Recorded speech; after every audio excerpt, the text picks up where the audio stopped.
Hi, it's Val and Paul, and we are here on the Sunshine Coast, specifically in Gibsons, BC. And we're going to talk a little bit about what we needed to get used to once we moved here. Yeah, it's not like we're moving to a different country or to a different planet. So a lot of the things are the same, but there are some things we had to get a little bit used to. One of the things, I guess, kind of more like city and rural, was the darkness. So it's a little bit darker here than it was in the city in Edmonton, just because there's a little bit less street lights. So in the evening when it's dark. When we were in Edmonton, we made a habit of leaving our light on, like our Yeah. front light on. If neighbors didn't do that, there was a motion light or something like that. And yeah, so everything was pretty well lit up, but here that's not the case. Not Yeah. everybody puts their light on at night. Lots of big mature trees that if there are streetlights, even that can block it out a little bit. So it's a little bit darker than what we were used to living in the big city of Edmonton. Going for a walk at night, you wear a headlamp or you have a light. And I guess that's just good for people to see you too. So, That's right. oh, that made me think of going out for a walk at night. Bears. Bears in town. Well, during the day and in the evening, you'll see bears, you'll see cougars, and you'll see deer. The deer we see frequently. The cougars, I've never seen one myself. We've had reports that they've been in the lot next to us, but Yeah. have you ever seen one? Yeah, no, just the pictures of the ones in the lot next to us. And I've seen a coyote just Yeah, in the lot next to us. yeah, I I've seen saw a that. coyote with my own eyes, Yeah, and bears I've seen with my own eyes in town, in our parking lot, in our garbage. in our garbage, in our garden, those kinds of things. That's not like every day, No, no, you yeah. know. And yeah, of course, you just have to secure your garbage better. We've seen bears run across the road when we're driving. Val's walked into a couple bears when she's been out walking in the evening. They're as scared, or at least as scared of Val as she is of them. They just skitter off in the other direction as soon as they realize that there's somebody there. It's always a little bit unnerving to see a bear in person, Yeah. but the bear doesn't want to be around there either. Yeah, And mostly they don't care about us. They have enough food with the fruit trees and whatever else. And so, yeah, as long as you don't surprise them, you'll be fine. It's the surprise that might get them to react. and like this doesn't happen twice a week. It's No. like maybe a couple times a year. Yeah. The 3-4 times a year at the most, I guess we would actually see a bear and to like interact with a bear. Yeah.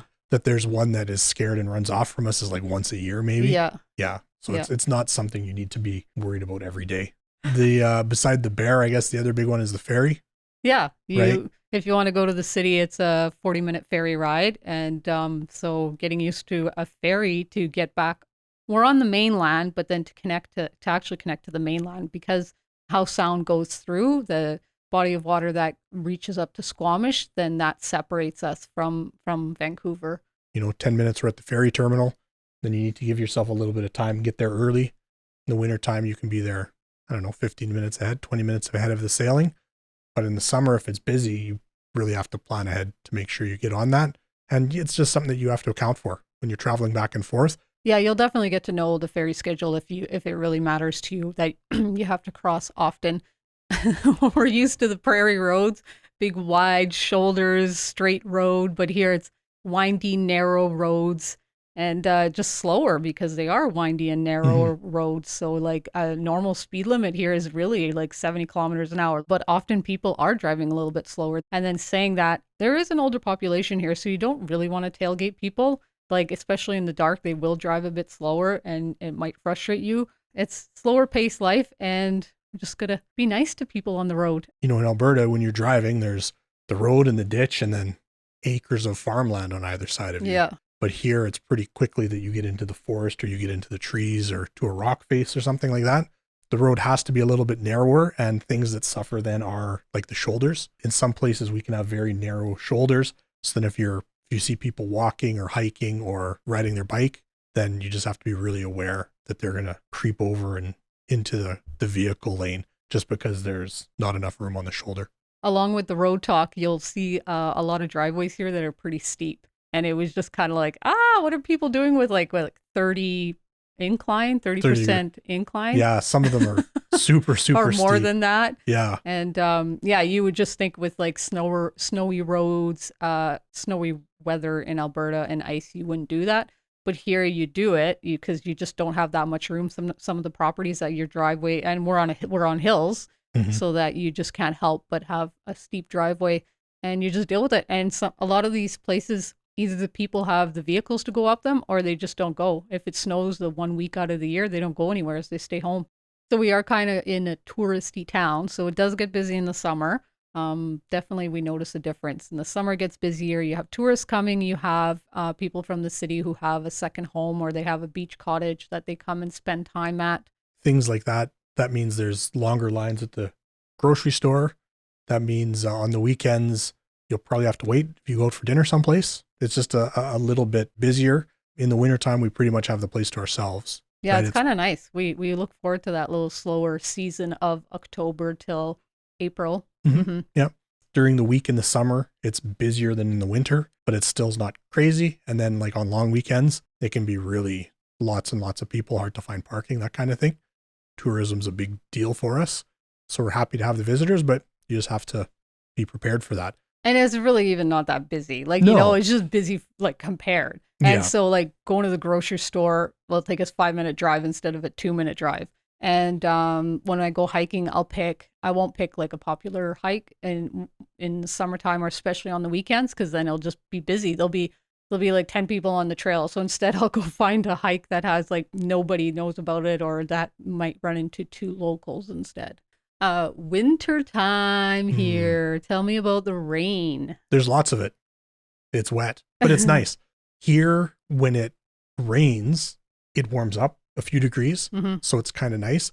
And then when it clears, you're glad that there's no rain, but then it does cool off a little bit. But like it doesn't ever really get cold. Yeah. The average like winter temperature I would say is about like 6-7 above, and the colder is like 2 above during the day. And so yeah, it's not bad at all. Some people say, they like the sunshine in Alberta, that they'll tolerate the snow.